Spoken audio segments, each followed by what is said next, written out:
What if I told you you could reclaim $1,000 an hour for every hour of your business just by fixing one thing?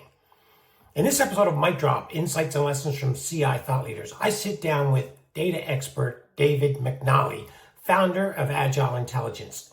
And he talks about the importance, actually the critical component of data integrity in ensuring success for your business. You've heard the adage, garbage in, garbage out.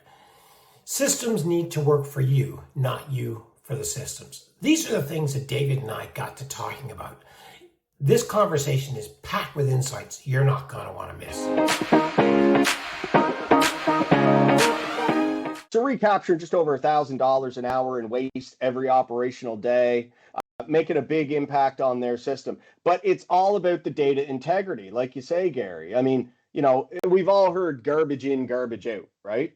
One of the key things that Troy and his team, and I've learned this lesson and I deploy this mentality with anybody who comes on to Agile, is validate it. Let's validate it. Let's make sure that the one you expect to see here is the one you're getting over there. Let's make sure that the auditing of the system, the timestamps, the accountability that's baked right into the system meets your needs, that the workflows meet your needs, and that it actually is making it easier for your operation.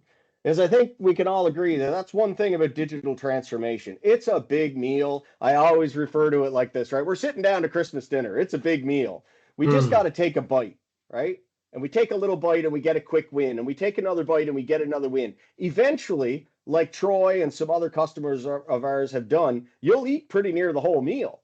Right. But you got to start somewhere and you got to make sure it works for you. There's a lot of solutions out there. There's a lot of people saying that they could transform your operation. And I hear some horror stories when I go into, I was at one just recently, yesterday, actually. Here's some horror stories when you go into some places where they've deployed a big expensive solution that's supposed to do all this and have all these bells and whistles, and then it just doesn't fit into their operation. Another great customer of mine, the Agile solution for traceability from the wharf all the way through until storage.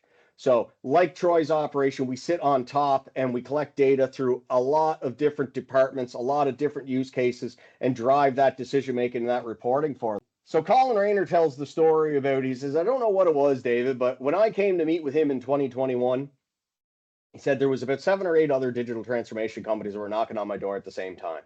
He said, and every one of them came in the door saying, we've got the system for you. We've done it for others. We can do it for you. And this is how we're going to do it.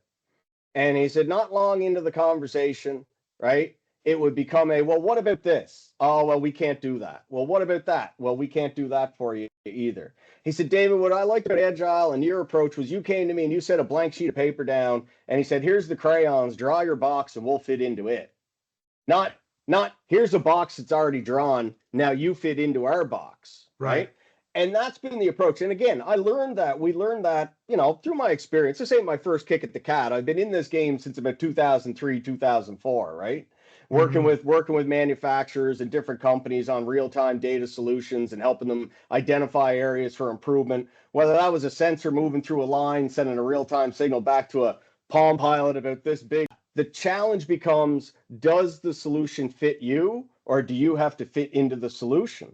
If you got value out of my conversation with David, be sure to give me a thumbs up, be sure to subscribe, be sure to add your comments, because David and I are always interested in hearing them.